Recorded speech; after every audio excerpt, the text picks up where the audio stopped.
Esta mañana, a la hora de preparar la homilía, me he llevado un par de disgustos. Porque,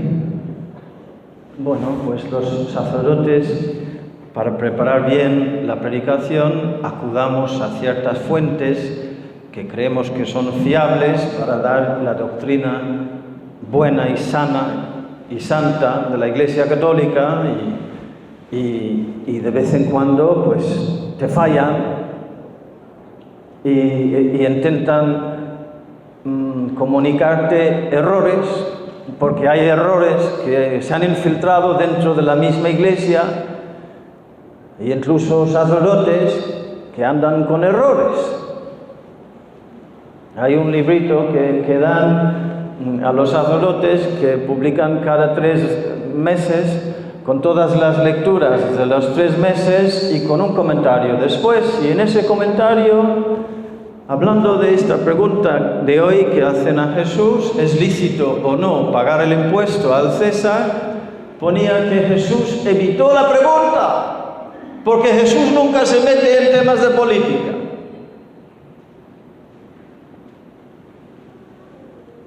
Jesús no entró a fondo en esta cuestión porque nunca se mete en política. Eso es un error. Conocéis el contexto, ¿verdad? Los judíos, pueblo sometido, ocupado, dominado por los romanos, el Imperio Romano.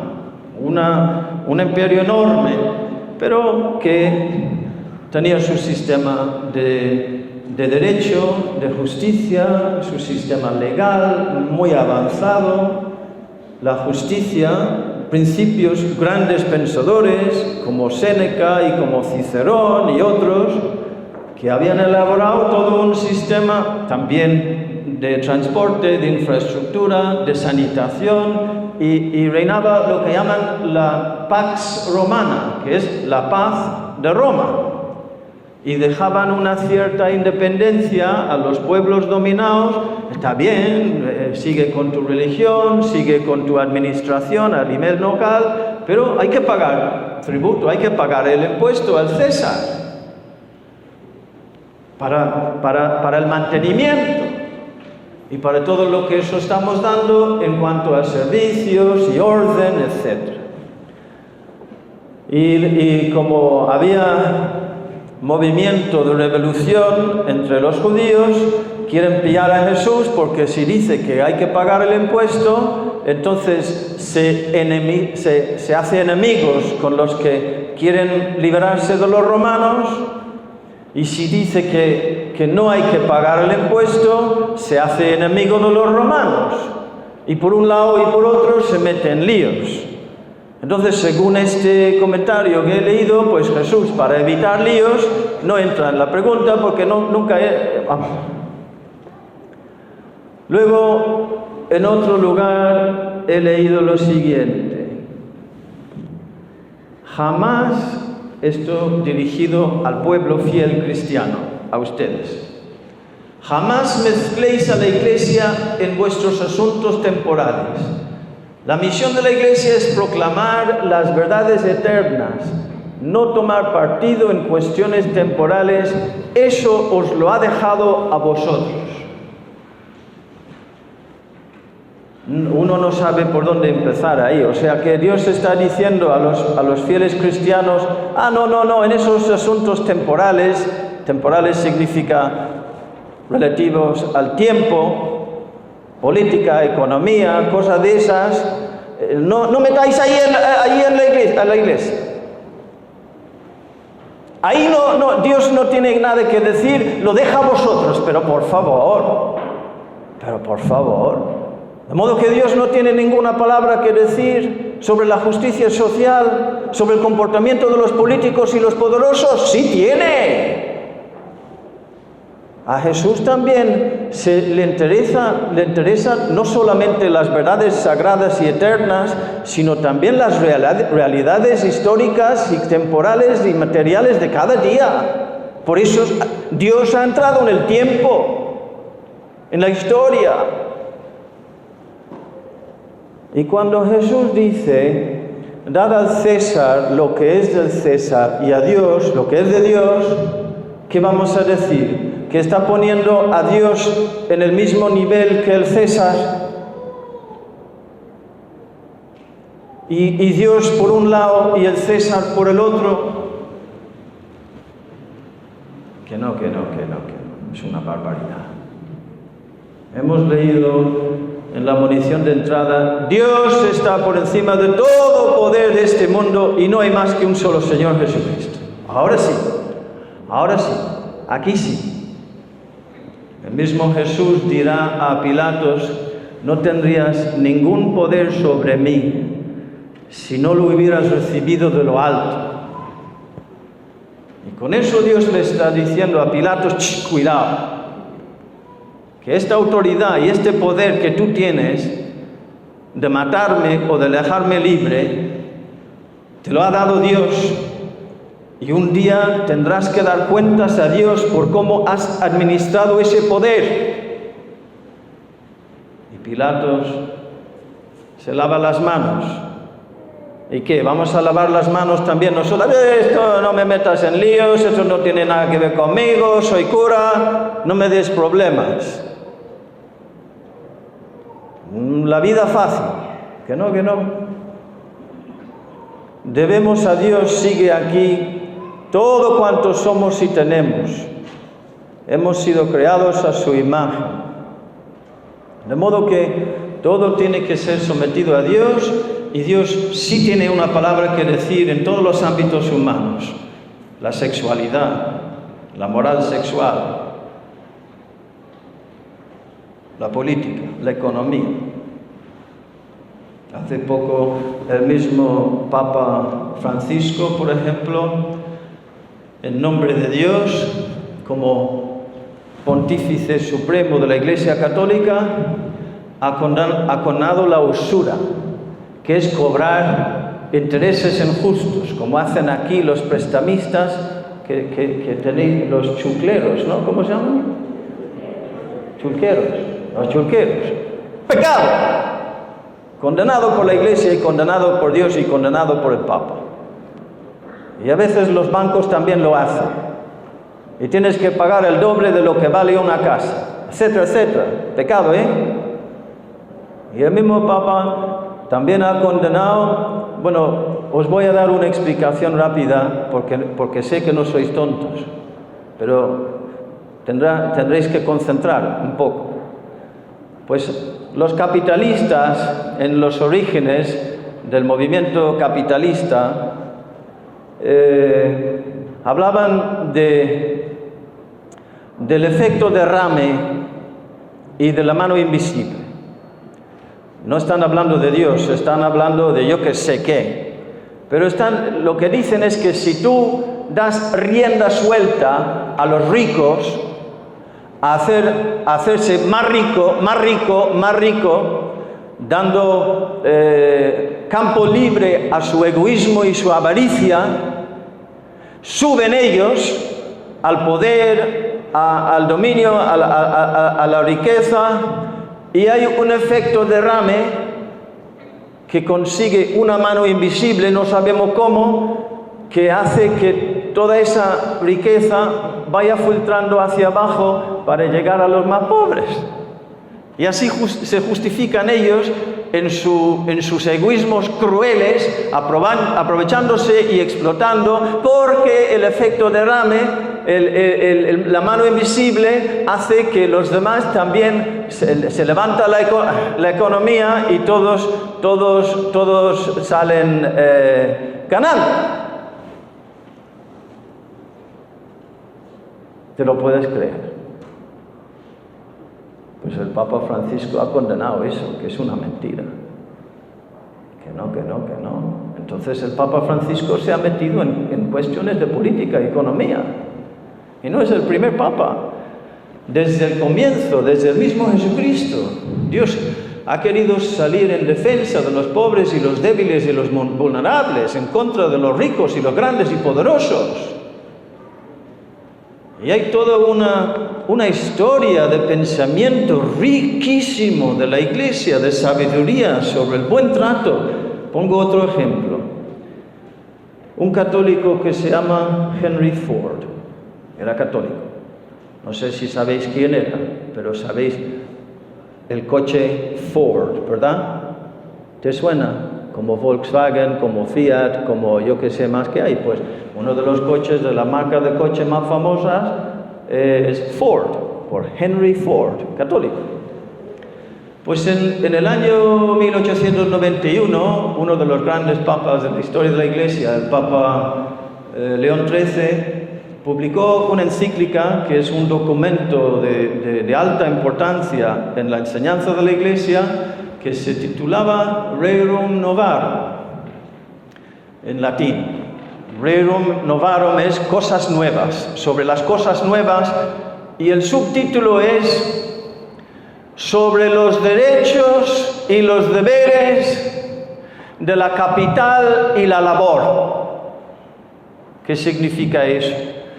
Sobre los derechos y los deberes de los empresarios y los empleados, de los ricos y los pobres, de los jefes y los obreros. Porque la situación de los obreros era fatal.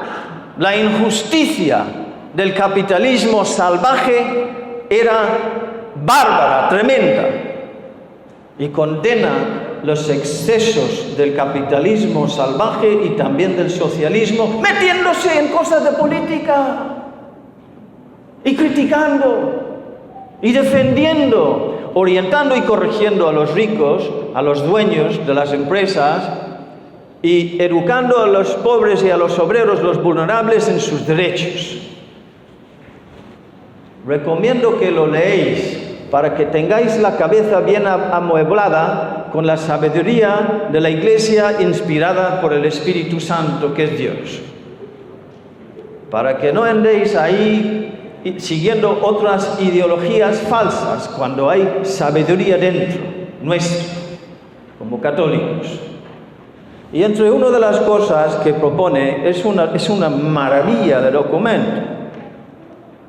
Entre una de las cosas que pone es que el obrero tiene derecho a un salario justo, que no tenga que estar sufriendo al llegar al final de cada mes y que le sobre algo para poder ahorrar y mejorar su condición social.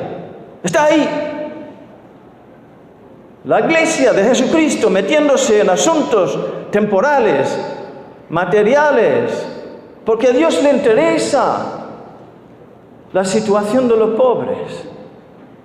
Pues el Henry Ford, inspirado en ese documento, dijo: yo voy a pagar bien a mis obreros. Y empezó a pagar más que el doble a sus obreros. Para el gran escándalo de los empresarios competidores de su tiempo, que machacaban y exprimían a los obreros. Resultado, todo fue a mejor. Hicieron mejor los coches, los obreros felices y contentos y agradecidos. Empezó a decirles: las ganancias de la fábrica, un porcentaje también para vosotros si trabajáis bien. Y así, sí, la situación de todo el mundo subió y todo el mundo salió ganando, no con el egoísmo desenfrenado, sino simplemente con la justicia y la buena doctrina. Coches mejores, obreros contentos, familias. Así surgió de los pobres y explotados la clase media con una vida digna. Pues eso es otro ejemplo, pero hay muchos, queridos hermanos. Y tenemos que conocer, no andar como ignorantes, porque en la ignorancia nos manipulan. Estuve hablando ayer de una persona de la parroquia donde estoy. Creo que me dijo 42 años. Es uno de 5 hijos. Todos los hijos profesionales.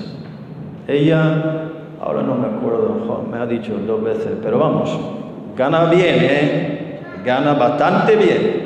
Y sus 4 hermanos y hermanas también profesionales, con un nivel social muy bien. Su madre, mujer soltera, porque le abandonó su padre a la familia y fue por ahí y tuvo 5 hijos más con otras mujeres. Esta mujer, la madre, ya puedes imaginar la situación, las condiciones en las que tuvo que vivir, pero insistió a sus hijos: estudiad, haced la tarea, atentos en el colegio, aprender del profe. Y insistió a leer, a que sus hijos dieran importancia a la educación. Le tenían que ayudar también a sacar dinero o sea, una pobreza extrema. Una mujer abandonada, que el papá no hizo nada. Ella no se fue con otro. Le esperó a su marido 30 años. Sabiendo que estaba por ahí con una y con otra, y un hijo aquí y otro allá. 5 más tuvo, con los 5 que había tenido con ella. 30 años le estuvo esperando y no le echó en cara cuando volvió. Ay, Dios mío, es que esto es una maravilla, esto es un milagro. Esto es una persona con una talla, y los 5 hijos ahora con un nivel social porque supieron aprender de su madre y dar importancia a la educación. Cuando yo vengo aquí a celebrar misa, que me encanta, aquí en el Colegio de la Consolata, tengo 200 jóvenes aquí delante, en un auditorio, y todos sentados en el suelo. Y les hablo de estas cosas. Tenéis que formaros bien, tenéis que conocer los derechos y los deberes de los pobres y de los ricos. Conocer la doctrina de la Iglesia, que Jesucristo quiso liberar a su pueblo de Israel de la esclavitud en Egipto, y quiere liberaros a vosotros también, no con violencia, pero sí con la educación, y trabajando, y siendo inteligentes, y aprendiendo, y teniendo cultura, y no siendo unos ignorantes, tontos y fáciles de manipular, tanto por los ricos como por los que después vienen los revolucionarios. Y lo reciben. Ahora tengo apuntado aquí: si la Iglesia no se mete en política, los políticos se meterán con la Iglesia. La Iglesia, tú cállate de estas cosas, cura, que no pintas nada en esos asuntos. Quédate ahí en la Iglesia y háblanos bueno. Y si nosotros no tenemos una voz ahí fuera, en la calle, en las casas, en el foro público, al final entran aquí y nos dicen lo que podemos y no podemos decir también dentro de la Iglesia, que están en ello. Y la Iglesia no será libre ni siquiera para ser Iglesia dentro de la misma Iglesia, dentro de los templos, porque es una guerra. Y los poderes del mundo siempre quieren hacer callar la voz de Cristo. Y muchos sacerdotes se dejan confundir y se dejan callar. Y así traicionan a Dios, traicionan a su ministerio sacerdotal como pastores del rebaño, y traicionan también al mismo rebaño. Decía el inglés Chesterton: cuando yo entré en la Iglesia, porque antes era protestante, se convirtió, convencido precisamente por la sabiduría de la Iglesia católica en todos estos temas, dijo: cuando yo entré en la Iglesia católica, me quité el sombrero. En inglés dice hat, my hat. I took off my hat, not my head. Me quité el sombrero, no la cabeza. Me quito el sombrero en un gesto de respeto, de sometimiento, pero no me quito la cabeza. Sigo con la cabeza para poder pensar, para poder analizar, para poder criticar, para poder buscar la verdad y rechazar la mentira. Y lo mismo ustedes. Quita el sombrero, pero no te quites la cabeza. Aprende, fórmate bien, lee ese documento, Rerum Novarum, el Papa León XIII, 1891. Léetelo. Los derechos y deberes de la capital y de la labor, o sea, de los ricos y de los obreros, y más cosas. Pues nada más, queridos hermanos, no sois tontos, no seáis ignorantes. Tenemos que formarnos bien, porque así seremos más fuertes y comunicar también la verdad a nuestros hijos, para que no vivan según los eslóganes del mundo que muchas veces se meten en las cabezas y en los corazones de los mismos cristianos.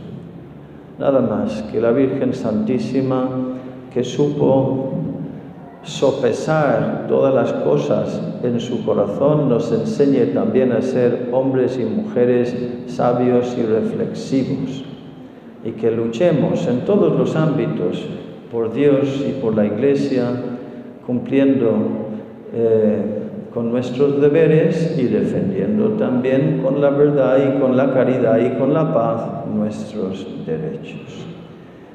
Y luchando por sacar adelante la vida de nuestros hijos, como es con esta mujer que está ahora otra vez con ese hombre. Gracias a ella, ese hombre llegará al cielo, se salvará. Y sus 5 hijos también prosperando. Y esta hija, esta mujer con la que hablé ayer, educando también a sus hijos en la fe con un buen hombre, que sabe ser hombre, sabe ser buen esposo y buen padre. Y ella, buena mujer, cristiana, buena esposa y buena madre, y los hijos también buenos. Que así sea.